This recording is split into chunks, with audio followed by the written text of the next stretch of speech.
In this video, we're going to talk about graphing piecewise functions.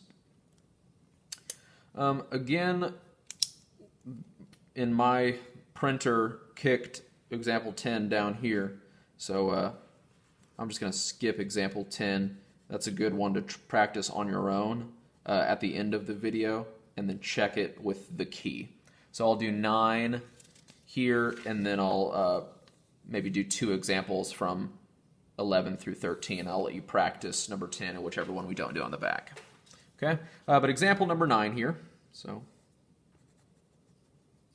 it's the piecewise function x squared plus 1 for when x is less than 0, but x minus 1 for when x is greater than or equal to 0. So you may remember that piecewise functions are several functions that have been stitched together. So you may have a quadratic that goes for a while until you get to a certain x value, and then some other function takes over, maybe an absolute value. And then at that point, maybe another function takes over, maybe a square root, right? And you could have several pieces, a quadratic, an absolute value, and a square root, all kind of stitched together to make one function. But we would need to specify where one function begins and ends and begins and ends, right? We want to make sure that when one function ends, we specify where that happens, and where the other one begins before it ends, specify where that happens before the other one can begin. So with these points on the x-axis where the graph changes from one to the other, these are our restrictions, and we're going to make very sure to communicate those. So in this example, x squared plus 1, that's a pretty easy thing to graph. That's our quadratic, x squared, but then up 1, plus 1. So this is just the quadratic that's been moved up 1. So we could plot it. And it might look something like this, but I'm going to be very careful. I'm not going to graph the whole thing, because this says that I'm only allowed to graph x squared plus 1 for x values less than 0. X values less than 0. Well, here, all these negative x values, that's all good, but when I get to 0, because it's strictly less than, I'm going to throw that open circle here. X squared plus 1, but only when x is less than 0. If that restriction wasn't there, I'd just graph the whole thing and be good. But this says you can only use this graph for x values less than 0. If you want to talk about x values greater than or equal to 0, you have to have a different graph. In this case, x minus 1. X minus 1 is a line that has a y-intercept at -1 and has a slope of +1. If you think mx plus b, then the line x minus 1 has a y-intercept of -1, and a slope of 1. So up 1 over 1, up 1 over 1, rise over run, right?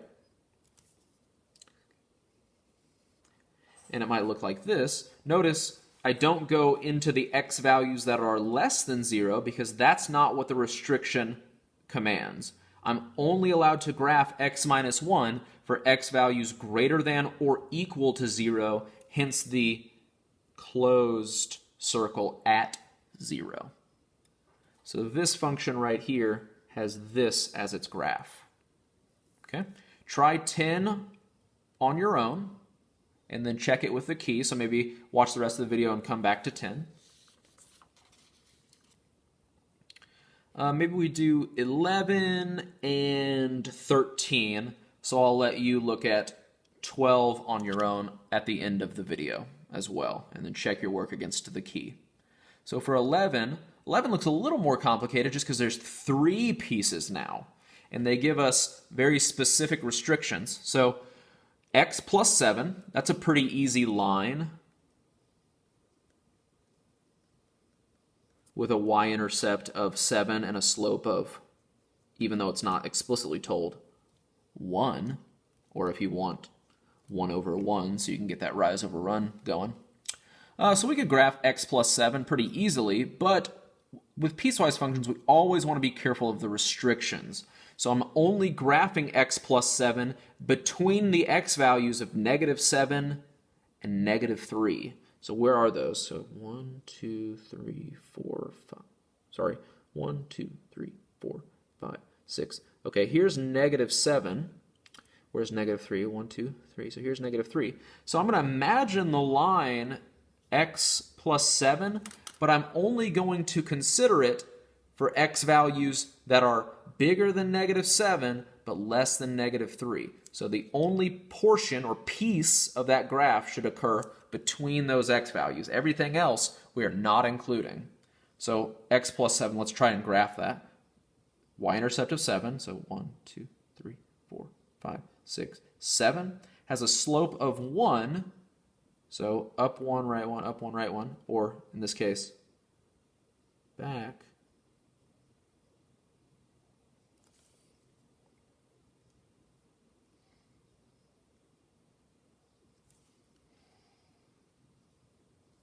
So we would have this. Okay. Normally, that graph would kind of continue on forever, like so. But because this is a piecewise function, we're only graphing the portions in the restricted range from -7 to -3. You can see, I hope, why I chose to put a closed circle around -7, but an open circle around the x value -3 because of the strictly less than. Okay, next piece, x squared. Okay, very easy to graph, but only between -2 and +2. So here's x squared 2.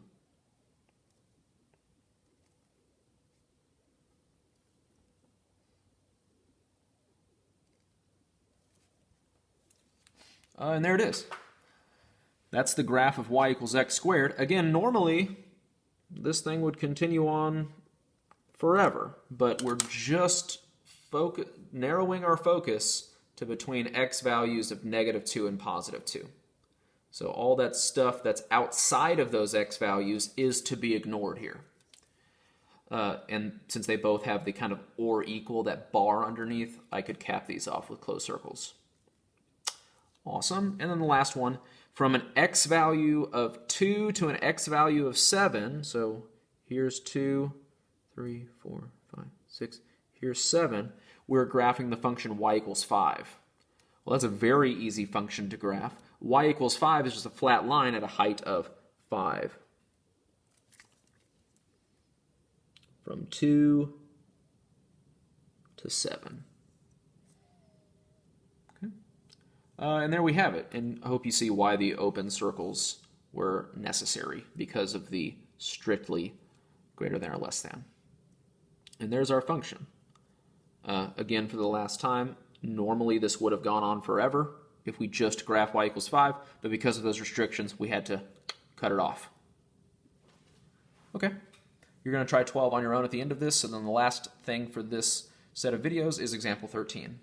I'm going to go much faster here. We're graphing x plus 6, but only when x is less than or equal to -2. So here's -2. So I'm just looking at the stuff that's less or to the left of -2. Anything that's greater than -2, it looks like has another function associated with it. So be very careful. What is x plus 6? That's again a line that has a y-intercept of 6. 2, 3, 4, 5, 6, and has a slope of 1, so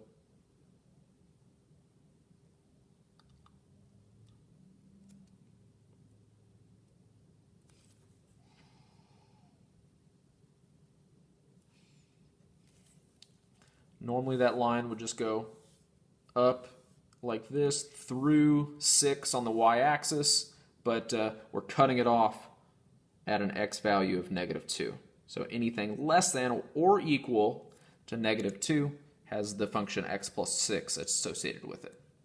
Anything bigger than -2 has another function associated with it. So this is our square root function that's been moved left 2 and reflected over the x-axis. So if I took that function, which I know originally goes to the point 0, 0, moved it left 2, and reflected it here, here, here,